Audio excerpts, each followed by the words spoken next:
mabatiri andikamuita akafonera mukadzi wangu pafoni yake achishandisa private number. Ashandisa private number ndakatya kudaira foni nekuda kuti nhau dzake ndakanga ndambodzinzwa kumashure ndakati handidi kubvunza ndisati ndabata munhu. Ndakadairisa foni hanzvadzi yangu. Pandikadairisa foni hanzvadzi yangu uyu akafona achitaura kuti uya tisangane kwatinombosangana kuye chireva kuri kumunda.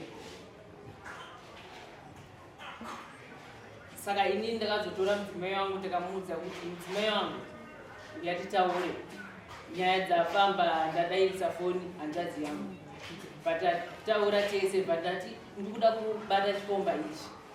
Saka iwe wakawanza handikwanise kuzobata munhu. Saka haana kundiwanza akabva ataura chokwadi kuti tosangana kumunda zvotoita. Inini ndakabva ndati aiwa iwe uchienda kumunda inini ndichatera mumashure.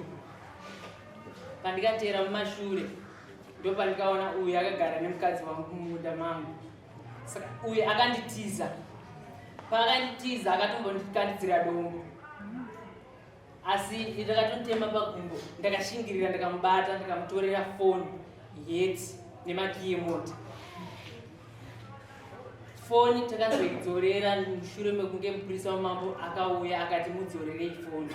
Yaiva iri iyo foni ine umboo hwangu.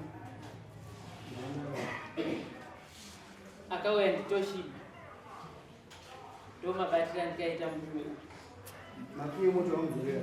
Aiwa ndakadzorera foni. Zvakanzidzorerai foni. Gara mushesha mwana. Wanzwa here hanzi uri chikomba chemukadzi wangu. Ya, ndozvimashana munhu.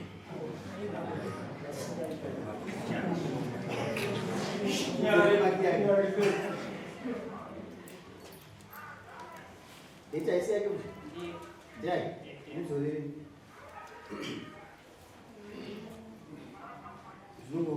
Zungo kwa wati? Zungo kusubimu. Makara nisi?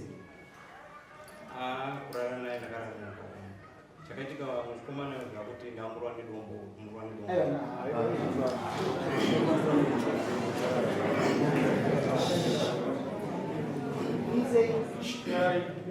Uda shisha ma? Ini handikwanise kupa judgment ndosaka ndauya kwamuri sedare. Ashamba zvaita pachihure number 1. Number 1. Ati okwaya kuno kumai tobada kudzidzisa mukadzi wako Aripo. Uyu. Mukadzi wangu aripo. Auya muno. Mukadzi wako akupi? Aripo. Auya. Uyasa mukadzi wako akupi iro? Uya mama.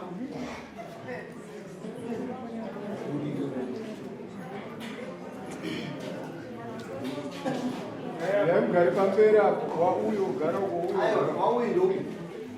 Ndo uyu, ndakusira mwana. Ndekuse. Uyu mai muzenda nemukadzi wa? Ungokwata urere? Ine ndakamuudza. Ungokwamuudza? Wakwamuudza kuti mukadzi? Miisire mwendu yake mukadzi. Anobhadhara mukadzi wemumwe. Nokutanyanya nazo kesho. Mumbe yake ni ndari. Auzi. Muise 250. Mumbe yake. Uyu muise mumbe inao. Masingu wakawanda matakonda. Zvamutowo utuye kwatakonda. Mushamba wakawandisa. Panoda urwo rwakawanda ndizvo. Kunangana eji unaita sa. Muise mumbe dzake inao. Nema 250. Andizvi akuudza kuguma. Unobhadhara ringi? Ha? Unobhadhara ngani mwedzi? Ha? Mari? Unobhadhara 2. Mombe dzakanaka. Topa umwe mwedzi kutobhadhara mbiri. Nechikumbwa mangoro nemanditokuenda. Dai wakadzidza zipi. Pachena kai. Wakadzidzira kuti mukadzi munyembe. Ya, akazokudza leti. Ndadanana. Wadi uzomusiya. Nisepera kumwedzi umwe wacho. Ukaona kuti ini undakuomesera stere. Kana kuti ani kuti pamwe kuti Nise mwezi umpera 2. Ndinomupa 2 months obhadhaza salary 2. Izvozvo.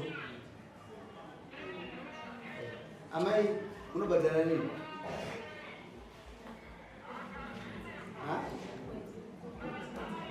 Mubeji? Azi mwezi umwe chete. Unobhadharwa kuno. Amwana mire nyaya idzi. Tuwedza kudiscourage zvikuramba chiko nai zvirukarusha manhu musaini ukorokoza iwo hada kuti ramba mukadzi waramba mukadzi unaye aurambe mukadzi wabhadhara uramba mukadzi kundokushaviriwa kwacho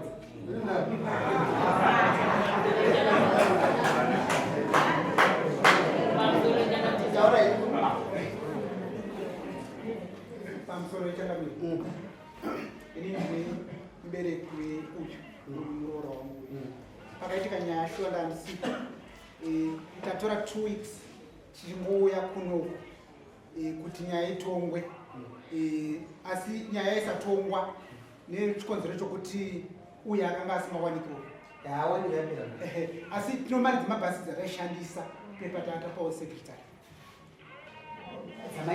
dzataishandisa kutora vabereki kubva kumusha vachiuya kuno vachidzokera vachiuya munhu akwira mhosva aperekedza anopinda munyaya atakurwa nawo kuti uya baba vemudzimai ndachitora chibva kumusha ndevenyu ndevenyu mavatakura nokuti mafuna kuto umbo ukanisa mwana womunhu kudare muridzi wakasingazive imhosva nyange mwana akahura unokumubhadhara kunyeberete izvozvo saka makatedzera tsika dzedu dzechivana anokuchengetedza kuti ainga mabhenefiti aingwana kubhenefita kungotambirira kwongoti zvinhu zvaitika asi isu hatina chipo chokuda chokuti tibhadharwe zvinhu zvopombwe hatina chipo ichocho maona zvinetika basi ivaridze inyaya ndovanorasaaipasi papa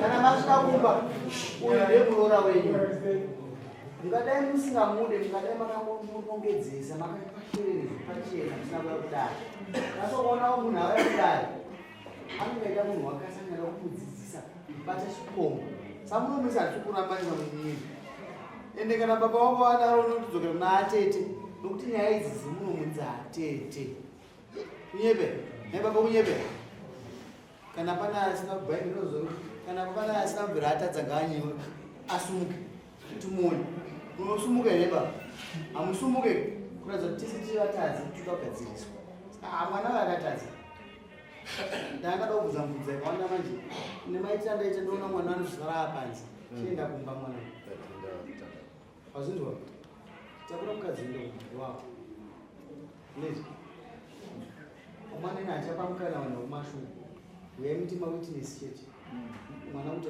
nokuti tikakupai mukana mukurasika mupedzisa matesa amuzviririsa maita basa apo ekumarekera talenti gamanda